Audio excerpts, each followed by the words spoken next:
Hello friends, again welcome back to my new YouTube video. Friends, हम सभी को पता है दीपावली का त्यौहार आने वाला है और दिवाली का त्यौहार कार्तिक अमावस्या को मनाया जाता है। दिवाली के दिन देवी लक्ष्मी, सरस्वती और गणेश जी की पूजा की जाती है। ऐसा कहा जाता है कि जो लोग इस दिन लक्ष्मी पूजा करते हैं उन्हें पूरे साल समृद्धि का आशीर्वाद मिलता है। दिवाली यानी रौनक, पकवान, मुस्कुराहट, खुशियाँ, साफ सफाई, रंगोली और दिए का त्यौहार है। क्या आपने कभी सोचा है कि हम ये खूबसूरत त्यौहार क्यों मनाते हैं? कभी सोचा है इस पावन पर्व की शुरुआत कब हुई? आइए जानते हैं उन पौराणिक कहानियों के बारे में। नंबर 1, राम जी की 14 साल वनवास के बाद वापसी।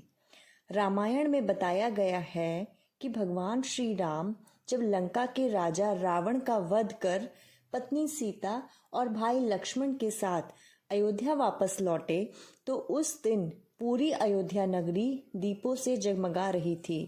भगवान राम के 14 वर्षों के वनवास के बाद अयोध्या आगमन पर दिवाली मनाई गई थी। हर नगर, हर गांव में दीपक जलाए गए थे।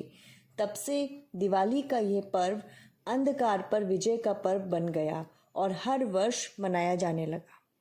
नंबर 2, श्री कृष्ण के हाथों नरकासुर का वध।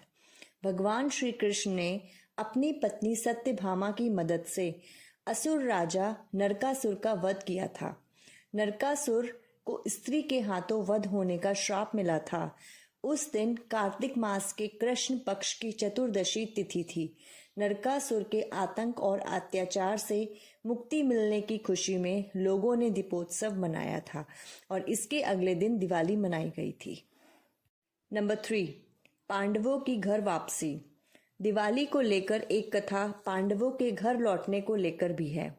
याद दिला दें, पांडवों को भी वनवास मिला था, जिसके बाद पांडव घर लौटे और इसी खुशी में पूरी नगरी को जगमग किया गया और तभी से दिवाली की शुरुआत हुई। नंबर 4, माँ लक्ष्मी का अवतार। दिवाली से संबंधित एक कथा और जुड़ी है कि समुद्र मंथन के दौरान माता लक्ष्मी जी ने सृष्टि में अवतार लिया था। यह भी मुख्य कारणों में से एक है। माता लक्ष्मी को धन और समृद्धि की देवी माना जाता है, इसीलिए हर घर में दीप जलने के साथ साथ हम माता लक्ष्मी जी की पूजा भी करते हैं। यह भी दिवाली मनाने का एक मुख्य कारण है। नंबर 5, मुगल बादशाह जहांगीर। मुगल बादशाह जहांगीर ने सिखों के 6वें गुरु गोविंद सिंह सहित 52 राजाओं को ग्वालियर के किले में बंदी बनाया था। जब गुरु को कैद से आज़ाद किया जाने लगा तो वे अपने साथ कैद हुए राजाओं को भी रिहा करने की मांग करने लगे। गुरु हरगोविंद सिंह जी के कहने पर राजाओं को भी कैद से रिहाई मिल गई थी, इसीलिए इस त्योहार को सिख समुदाय लोग भी मनाते हैं। नंबर 6, अंतिम हिंदू सम्राट की जीत। अंतिम हिंदू सम्राट राजा विक्रमादित्य की कहानी भी दिवाली के साथ जुड़ी हुई है। राजा विक्रमादित्य प्राचीन भारत के एक महान सम्राट थे। वे एक बहुत ही आदर्श राजा थे और उन्हें उनके उदारता, साहस तथा विद्वान के संरक्षणों के कारण हमेशा जाना जाता था। इसी कार्तिक अमावस्या को उनका राज्याभिषेक हुआ था। राजा विक्रमादित्य मुगलों को धूल चटाने वाले भारत के अंतिम हिंदू सम्राट थे। नंबर 7, माँ काली का रौद्र रूप। एक और कथा के अनुसार माता पार्वती ने राक्षस का वध करने के लिए जब महाकाली का रूप धारण किया था, उसके बाद उनके क्रोध को शांत करने के लिए भगवान शिव स्वयं उनके चरणों में लेट गए थे। तब भगवान शिव के स्पर्श से उनका क्रोध शांत हुआ था। इसी की याद में उनके शांत रूप लक्ष्मी की पूजा की शुरुआत हुई। इसी रात इनके रौद्र रूप काली की भी पूजा का विधान है। भारतीय पर्वों की एक विशेषता ये है कि हर पर्व कोई ना कोई संदेश लेकर आता है।